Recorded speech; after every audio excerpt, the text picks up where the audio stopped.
अब आ जाए आप एक और चीज पे। अलीमा खान इमरान खान साहब की बहन है, उन्होंने बड़े इंकशाफात किए हैं और वो ये कह रही है कि एस्टेब्लिशमेंट ये साबित करने की कोशिश कर रही है कि इमरान खान को कुछ हो गया है, ताकि कल ये कहना आसान हो कि इमरान खान बीमार थे, खुद ही कुछ हो गया है। इमरान खान पर ये पहले भी गोलियां चला चुके हैं। 2 हफ्ते कबल अहम तरीन जराए का हमसे राब्ता हुआ और कहा गया कि इमरान खान की आइसोलेशन में हालत बहुत खराब हो गई है और खुद से बातें करने लग गए हैं। ये भी एजेंसियां ही खबरें दे रही थीं। अब ये बड़ी सीरियस बात है। अलीमा खानम देखे ना, उनकी सिचुएशन बड़ी अजीब है, एक बड़ी आजमाइश है उनके ऊपर।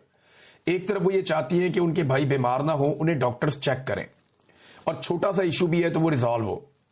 जो इमरान खान के अपने डॉक्टर्स हैं वो इन्हें चेक करें ताकि इमरान खान खुद भी और उनकी फैमिली भी मुतमईन रहे कि इमरान खान साहब जो हैं वो रूबा सेहत है, उनके साथ प्रॉब्लम कोई नहीं है, उनकी जान खतरे में नहीं है।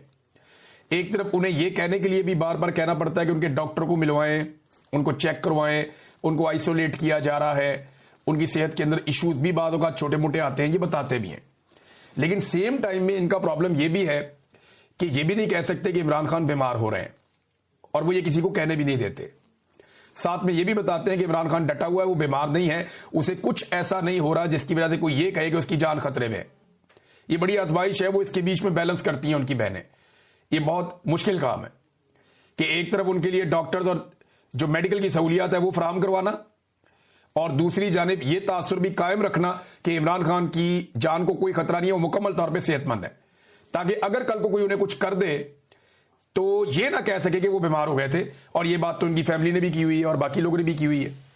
अब वो ये कहती हैं पिछले दिनों जो एक डॉक्टर्स ने गवर्नमेंट की तरफ से एक पर्ची जारी की थी, एक रिपोर्ट जारी की थी, उसको भी उन्होंने कहा जी कि वो ज्यादती है, वो गलत किया गया इमरान खान साहब के साथ और ये गलत कर रहे हैं।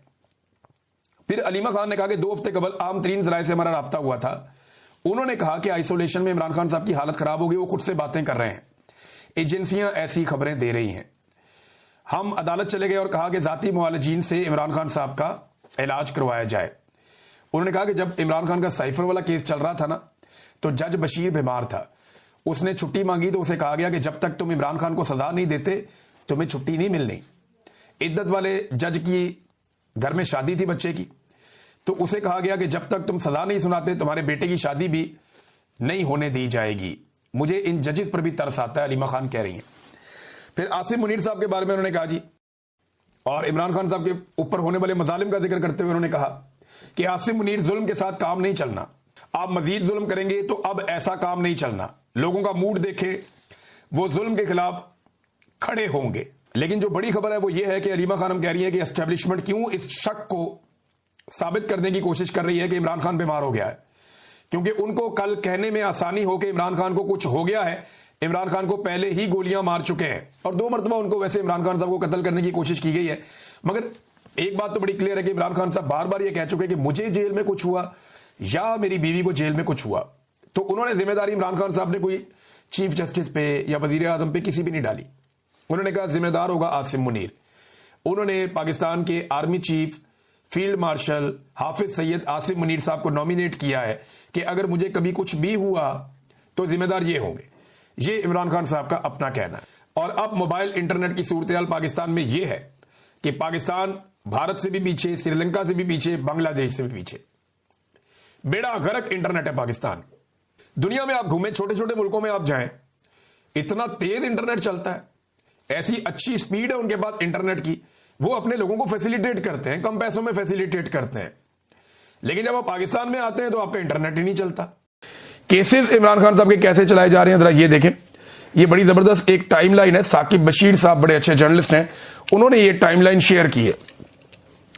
वो ये बताते हैं, अजीबोगरीब टाइमलाइन है। ये जो 190 मिलियन पाउंड का केस है इस्लामाबाद हाई कोर्ट में चल रहा है, मैं एक एग्जांपल आपको दे रहा हूं, बहुत सारे और केसेस भी हैं, बहुत सारी और चीजें भी, और यही इमरान खान साहब के साथ होता है। वो कहते हैं जी कि कभी ऐसा होता है कि बेंच नहीं होता और कभी ऐसा होता है कि नैब नहीं होता, और अब तो केस ही नहीं लग रहा।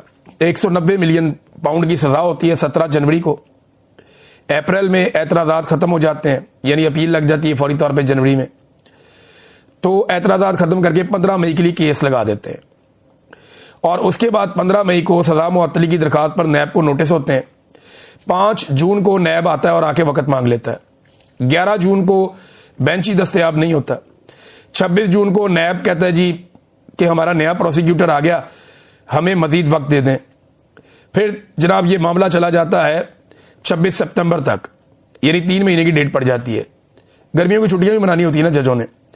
तो 26 सितंबर को नैब के प्रोसिक्यूटर कहते हैं जी हमारी सेहत खराब है, मैं बीमार हूं, मैं नहीं आ रहा। फिर 16 अक्टूबर पे चला जाता है। 16 अक्टूबर को बेंच दस्तयाब नहीं था, बेंच सुप्रीम कोर्ट में एक तकरीब थी, वहां चला गया। फिर 4 नवंबर आ जाता है। 4 नवंबर बुशरा बीबी की जल्द समाअत के लिए एक दरखास्त दायर होती है, जो आज 15 दिसंबर तक और 16 दिसंबर हो गई, यह समाअत के लिए मुकर्रर नहीं हुआ केस। अंदाजा करें आप, यह है नाजरीन पाकिस्तान में लॉ एंड ऑर्डर की सिचुएशन। ये कानून और आइन के साथ अदलिया के अंदर इस किस्म का खिलवाड़ हो रहा है कि जनवरी में जो फैसला हुआ उसकी अभी तक समाअत नहीं हो सकी दोबारा, जो अपील लगाई गई, और बार बार यह भी अपील की गई कि जल्द समाअत की जाए। ये इमरान खान साहब के साथ ज्यादती हो रही है और यही तरीकाकार है एस्टेब्लिशमेंट का। ऐसे ही वो मैक्सिमम टाइम तक इमरान खान साहब को जेल में रख सकते हैं। तोशाखाना के बारे में आप बात कर देना, इमरान खान साहब के ऊपर तोशाखाना के हवाले से केस चल रहा है। एक चलाया, सजा दी, फारग हुआ। दूसरा चला दिया केस तोशाखाना का, इमरान खान को फिक्स करेंगे। अब तोशाखाना का केस इमरान खान के खिलाफ चलाया जा रहा है, लेकिन अदालत के जरिए से इसका रिकॉर्ड मांगा गया कि इसका पूरा रिकॉर्ड लाया जाए, यानी वो रिकॉर्ड जो 1997 से पहले का रिकॉर्ड है वो भी लेकर आए, जब पीपल्स पार्टी और PMLN और उससे पहले ज़िया-उल-हक ये लोग दबा के हुकूमत करते थे, जब ये पूरी दुनिया से तोहफे ले रहे थे पाकिस्तान के लिए।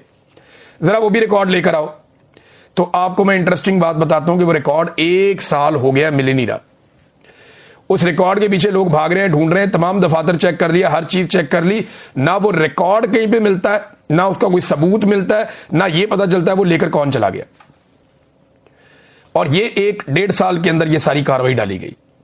जब लोग पीछे पड़े ना इस बात के कि यार आप इमरान खान को फिक्स कर रहे हैं एक ऐसे मामले में जहां पे उसने पैसे दिए और पैसे देके तोहफा ले लिया, अब वो उसको फेंके, रखे, बेचे, जो मर्जी करे, ये तो कानून में उसके लिए कोई गुंजाइश है ना, उसने कानूनी गुंजाइश ही इस्तेमाल की। कानूनी हैसियत को देखें तो कोई गैर कानूनी काम उसने नहीं किया। लेकिन जब आप 97 से पहले का रिकॉर्ड निकालेंगे तो आपको बहुत अजीबोगरीब किस्म के झटके लगेंगे। वो सारा का सारा रिकॉर्ड गायब कर दिया गया। कौन किसको बचा रहा है सब जानते हैं, किस तरीके से इस मुल्क में बंदर बांट की गई है सब जानते हैं। तोहफों के नाम पे बाहर से बहुत सारी चीजें पाकिस्तान में लाई गई और उनके ऊपर ड्यूटी बचाई गई, उनके ऊपर पैसा बचाया गया। इसी दौर के अंदर शरीफ खानदान ने बहुत सारी मिलें लगा ली थी ना, याद होगा आपको, और मनी लॉन्ड्रिंग भी पाकिस्तान से बाहर बहुत बड़े पैमाने पे हो रही थी। तो फिर अब आपको समझ आ जानी चाहिए कि ये रिकॉर्ड कहां गया। पीपल्स पार्टी ने क्या गुल खिलाए, वो भी रिकॉर्ड का हिस्सा होना चाहिए था, लेकिन वो सारा रिकॉर्ड गायब हो गया। अभी तक रिकॉर्ड नहीं मिलता, 1 साल हो गया, कोई सुराग नहीं मिल रहा कि रिकॉर्ड गया किधर।